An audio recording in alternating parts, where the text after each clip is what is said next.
Bonjour à toutes et à tous, c'est Stan pour le site Etydia, etydia.com. On va parler du CAC 40, dans sa situation plus atypique que le S&P 500. C'est un marché action. Il est différent. Pourquoi? Parce que tout simplement, il a moins de techno américaine forcément en son sein. Il a du pétrole par Total, il a du luxe par des LVMH et compagnie. Il est très différent. Donc il y a des secteurs qui vont bien, des secteurs qui vont mal. Où en sommes-nous sur le CAC 40? Eh bien, déjà, il faut quand même remarquer un truc, c'est que, il n'est pas en grande forme. Il n'est pas en grande forme, pourquoi? Parce que, si on regarde par exemple là, le post-covid février 2002, on s'est enfoncé récemment très fort et on est descendu, bas, donc pas plus tard qu'au mois de mars, le mois dernier, sur le CAC 40. Donc il y a des choses dans son sein en son sein qui pèsent, très lourd. C'est forcément des les actions qui le composent qui le déterminent. Je pense malgré tout qu'on reste dans l'idée, d'un range, d'un range qu'on a sur d'autres indices. Je venais d'en parler sur le S&P 500, donc on va osciller toujours dans cette période-là.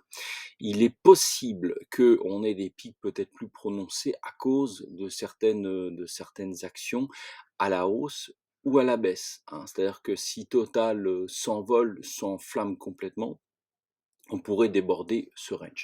Si on met en weekly, je vais un peu essayer de dégrossir la situation. Bien sûr, on a encore l'impression que c'est très haussier et que le covid, forme véritablement un accident de tendance. Pour autant, il va quand même falloir regarder si, le débordement du range, est-ce qu'on va s'enfoncer vers le bas ou pas? Alors curieusement, si on s'enfonce, par le bas, je pense que ce sera beaucoup plus, souple, que ça l'a été. C'est-à-dire que, on s'enfoncera peut-être très provisoirement, mais on va remonter aussi sec. Vous observerez que le CAC 40 a toujours cette tendance de s'enfoncer là, court sur une ou 2 bougies. Alors ça se mesure, alors bon, on va peut-être plutôt mesurer celle-ci, vous voyez? De 6-7 d'un coup, ce qui est pas forcément le cas sur d'autres indices. Donc ça peut être, l'opportunité s'il y a vraiment on va chercher, très en dehors, des limites, je pense qu'on voit plutôt ça avec une Bollinger.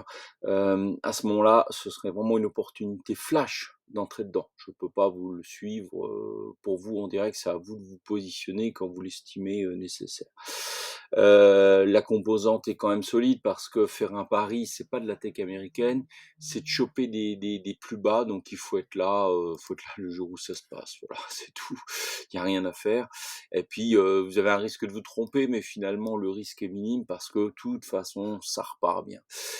Si, on passe en daily, on regarde un peu la tendance là, là, il y a quand même une petite oblique qui commence à se former un peu comme sur les marchés américains. Donc là, court terme, on est vraiment en suivi de tendance, voir ce que ça donne. Moi, pour l'instant, je continue d'être baissier. J'ai plusieurs, valeurs, en baisse et on va voir ce que ça donne, mais effectivement, tel que je sens de très près certaines valeurs, je veux dire, il y a vraiment, bon, il y a encore de l'énergie, hein, on est vraiment dans du range, hein, donc c'est du un coup les uns, un coup les autres, mais je sens quand même que les baissiers, sont présents. Voilà, hein, c'est peut-être le terme à adopter. Donc pour l'instant, je confirme, ce range. Voilà, c'était Stan pour le site etydia, etydia.com.